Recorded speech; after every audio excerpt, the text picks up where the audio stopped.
Hey, what's up? It's Jim, and I just got back from the new film, Gut. Tom and his friend Dan.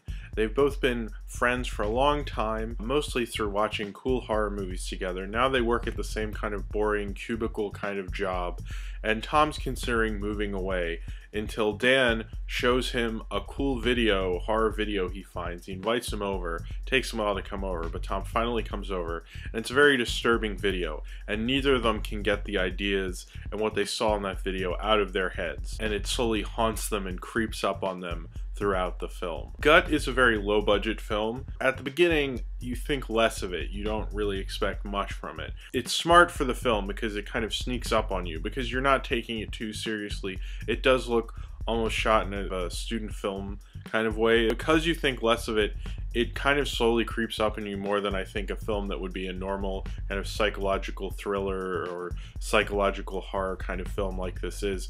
It reminds me a bit of Cronenberg, certainly because of Videodrome, but also because of there's a lot of body horror elements to it. It does actually kind of creep me out more than I thought it could. It has a kind of simplistic horror score that reminds me a bit of like Halloween and John Carpenter's scores, and I like that because it was kind of slowly creepy. I mean, this film, the way it's kind of silent and still, I think a lot of films, low-budget films that are like this, always act like something's going to build and creep you out and make it all worth it.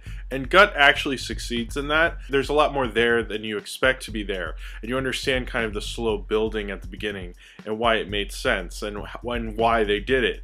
And I think Gut's a lot smarter than you might give it credit for. And it's very mysterious. It's like one of the few horror films that I've seen that can keep the mystery up till the end. It's got a lot of mystery and intelligence behind it. It also kind of reminds me of just a simple horror genre film, like a cheaper, simple horror genre film mixed in with kind of psychological horror, especially the way it all wraps up in the end. Just reminds me a bit of that. Gut takes on a lot more than you'd really expect for a film of this kind of a budget, but it really succeeds in it because I really was actually kind of creeped out. I don't know if I was so much scared, but I definitely felt unnerved by it, and how this video that these friends had seen together had slowly disturbed them and freaked them out. And especially Tom, who's kind of the main character, this family guy, he's really disturbed by it. Really kind of almost ruins him seeing this video, and then seeing another video, him and Dan get really obsessed with it. There's also a big element of friendship and losing friendship. It's not just simply about the video and being creeped out by it.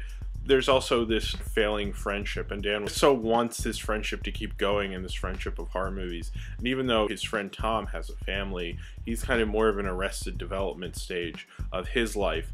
And because of that, he'll show, even as disturbing and creepy as that video is, he'll show it to him just to like get him to hang out with him more. I kind of like that friendship element to it.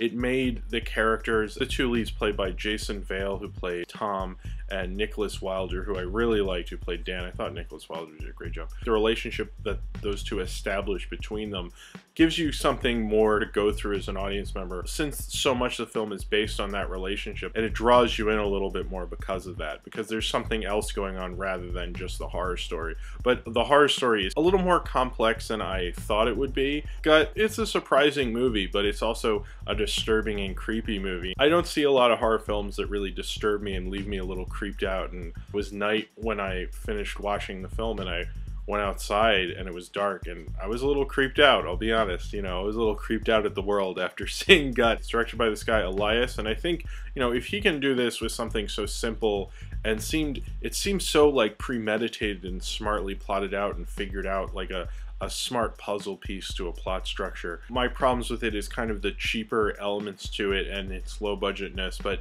you kind of get over it really quickly. I think within the first 5 minutes is probably the worst the production is. Some of the acting from the supporting characters isn't the greatest, but I generally like Gut, and I'm definitely creeped out by it. And I think that's kind of a cool experience, especially because this film is an on-demand film.